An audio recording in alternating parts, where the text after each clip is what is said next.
Right now it's those RacinBoys, Scott Traylor and Kirk Elliott on a fantastic Daytona 500. Now, welcome, guys. I don't know nearly as much about racing as the two of you, but I can't remember the last time I saw a race that good. Was that spectacular, or am I off my rocker? Well, Kevin, I'm not a big fan of restrictor plate racing, but as far as that type of racing goes, that's one of the better races I've ever seen. And that was, I thoroughly enjoyed watching that from start to finish.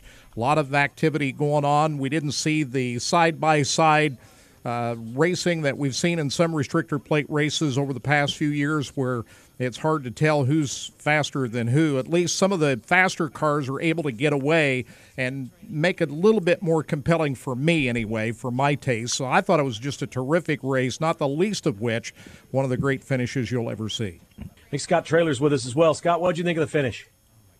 Well, Kevin, I think it's one of the top two or three best probably 500s I've ever seen, to be honest with you. Yeah, it was really good. It was exciting. We had a great vantage point.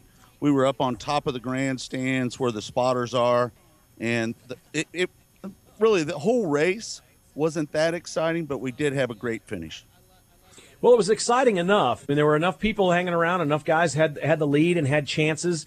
To me, the whole thing felt unpredictable all day. It didn't feel like one of those races where somebody just had the best car, so they were going to win. It was going to be wild at the end. You knew that, and you were watching your guy or your guys, whoever you were a fan of, to see if they were going to be in 5th place or 8th place, or could they make a run with 10 laps to go or 1 lap to go or whatever it may be.